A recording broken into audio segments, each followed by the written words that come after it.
आज मेरा घर टूटा है, कल तेरा घमंड टूटेगा।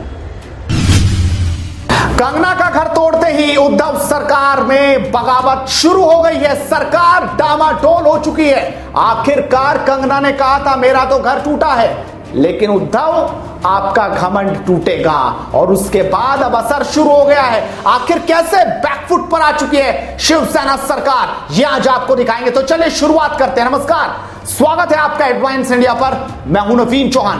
कंगना रनौत का घर, उनका ऑफिस आज ढा दिया गया।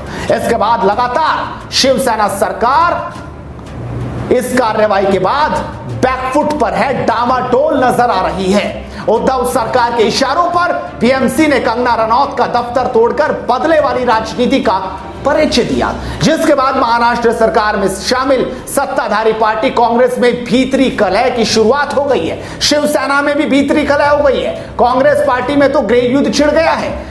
एनसीपी भी बहुत ज्यादा गुस्से में है। दरअसल कंगना रनौत के दफ्तर पर उद्धव सरकार और पीएमसी ने बुलडोजर चलाया, तो शिवसेना के इस क्रूर फैसले का विरोध पूरे देश में होने लगा।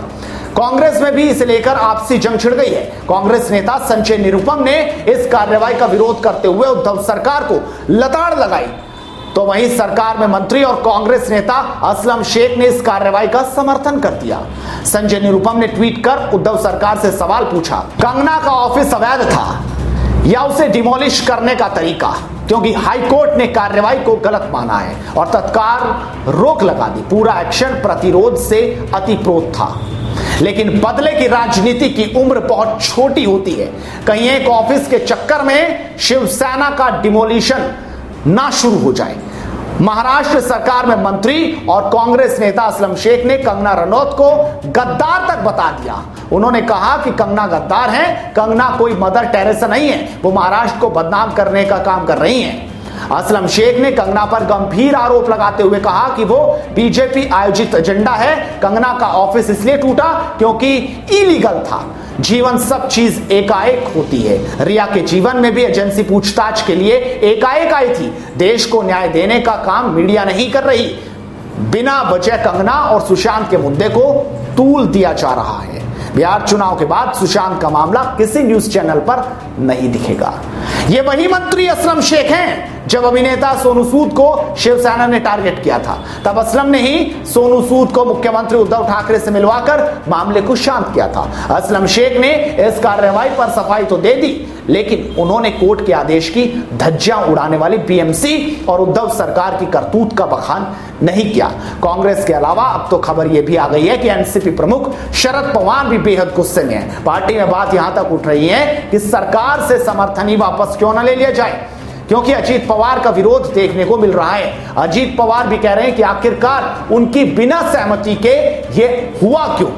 बीएमसी के गुनाह पर पर्दा डालने की कोशिश लगातार हो रही है। कोई सीधे तौर पर उन पर निशाना साधता है, तो कोई छुपा रुस्तम होकर। लेकिन सवाल यही है कि अब बवाल जो है शिवसेना में भी उठने लगा है और शिव सैनिक भागते नजर आ रहे हैं। दरअसल जब शिवसेना प्रमुख उद्धव ठाकरे ने कोशिश की थी कि एयरपोर्ट पर जो शिव सैनिक है वो उनका विरोध करें, तो बहुत कम संख्या पर वहां पर शिव सैनिक पहुंचे। और सबसे बड़ी बात है कि लगातार अब शिवसेना के अंदर उनके कार्यकर्ता भी अपनी सरकार का विरोध करते नजर आ रहे हैं। उद्धव ठाकरे का विरोध कर रहे हैं, संजय राउत का विरोध कर रहे हैं। एक खेमा बट गया है। यानी समझा जा सकता है कि अगर ऐसा ही चलता रहा तो हो सकता है कि महाराष्ट्र सरकार में कुछ डामाडोल जरूर हो जाए।